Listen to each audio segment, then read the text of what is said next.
Hi, animal crackers and friends. I'm here to read another story. And today I picked one that I think all of you are probably familiar with. It's called The Mitten.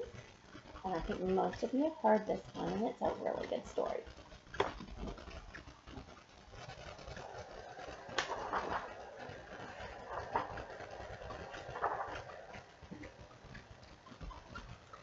It was the coldest day of winter, and a little boy was trudging through the forest, gathering firewood for his grandmother. "Bring back all you can find," the old woman had said as she sat knitting a pair of mittens. "The north wind blows cold, and we must have a good fire to keep us warm."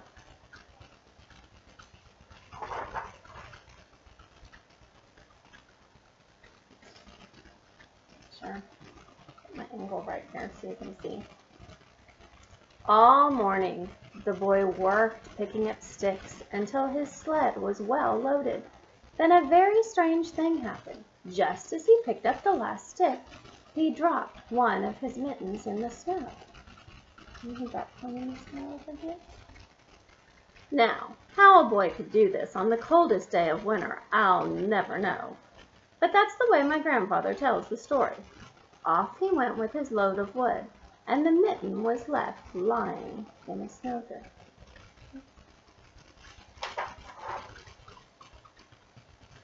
As soon as he was out of sight, a little mouse came scurrying through the woods. She was very cold, and when she spied the little boy's mitten with its feathery fur cap, she popped right in to get warm. It was just the right size for a tiny mouse. There she is.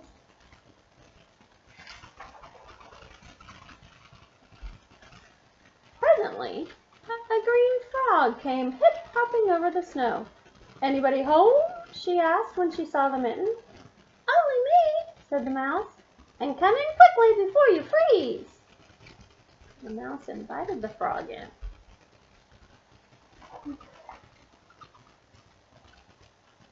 They had no sooner settled themselves snugly in the red wool lining when an owl flew down. "May I join you in that lovely mitten?" he asked. "If you mind your manners," replied the mouse, for owls always made her nervous. "And don't wiggle around too much," added the frog, "because it's a bit tight in here." I think the mitten's getting crowded with three. It wasn't long before a rabbit came down the forest path. "Is there room for me in that nice warm mitten?" asked the rabbit. "It's awfully cold out here." "Not much space left," said the mouse and the frog and the owl. "But come in, we'll see what we can do." Now the rabbit, so how many does that make now? 1, 2, 3, 4.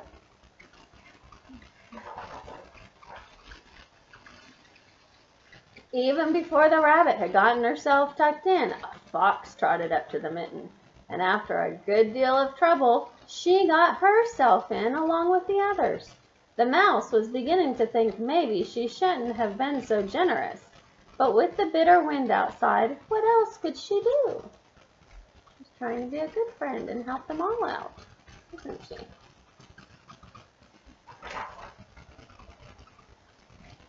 And now, as if things weren't bad enough, the next visitor was a big gray wolf who wanted to come in too.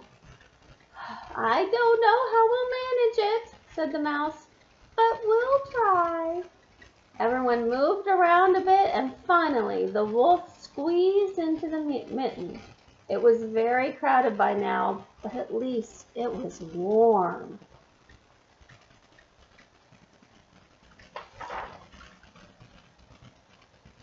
Things had just gotten arranged nicely when the animals heard a great snorting.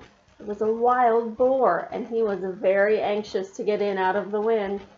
"Oh dear," cried the mouse, for the mitten was already beginning to stretch a little. "We just don't have any more room." "I'll be very careful," said the boar. With that he squished himself into the mitten, along with the mouse and the frog and the owl, the rabbit, the fox, and the wolf. I know this is so because my grandfather told me.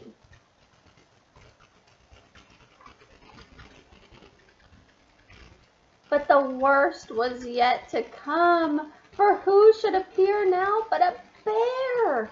He was very big and very cold. No room! No room! Cried the animals, even before the bear had a chance to speak. Think the bear could have fit? He's gonna try. Nonsense, said the bear. There's always room for one more. And without so much as a please or a thank you, he began crawling into the mitten. He put his paw in first, and the mitten creaked and groaned. He put his other paw in, and one of the seams popped. Then he took a big breath and pushed himself in. Now, while all this was going on, along came a black cricket. She was very old, and her creaky legs ached with the cold. When she saw the mitten, she said to herself, "Now that looks like a nice warm place. I'll just hop over and see if I can squeeze in too." The cricket won't take up much space, will it? You see how full the mitten is? All those animals squeezing in.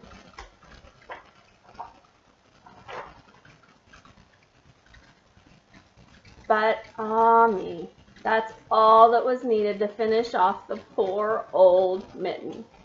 The cricket had no more than put her first scratchy foot inside when, with a rip and a snap, the stitches came apart. The old leather cracked and the soft red lining split in half, popping all the animals into the snow.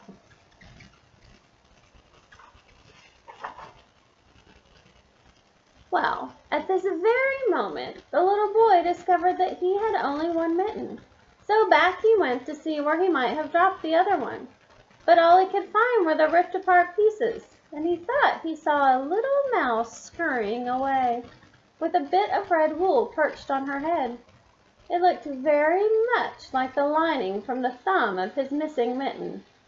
"Oh well," said the boy as he snuggled in his cold hand inside his coat, "my grandmother will surely have my new mittens finished by now." Then he hurried home with the north wind nipping at his cheeks. Sounds cold. And my grandfather says he never did know what really happened to his mitten.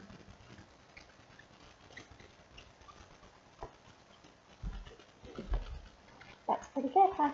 Is that how you remembered the story? Did you remember all those animals? Do you remember how many? Think how many fit in there. A mouse and a frog. Can you think of another one? And the fox, and the wolf, and the pig, and the owl, and the bear, and the cricket. Did I forget any? Think about it. What, did I forget any? I don't think I did. Let's see where it lists all of them. On this page, sometimes when you read a book, you go back and look up something that you might have forgotten. The bear. I think I forgot the bear. Did I say the bear? All right, let's count. So we have the bear, the mouse is 2, the owl is 3, the wolf is 4, or the fox is 4, the wolf is 5, the boar is 6, the frog is 7. What was that? What are we missing? Let's go back and find out. The rabbit. That's the one I missed. So we have frog, mouse, owl, rabbit. That's 4. Fox, that's 5. Wolf, that's 6. Pig, that's 7. Or they call it a boar. The same, a different name for a pig. And bear, that's 8. So the cricket would actually make what? What comes after 8? 9. So 9 animals tried to fit in one mitten. That's a fun story, and I will read another one soon. See you soon. Bye-bye.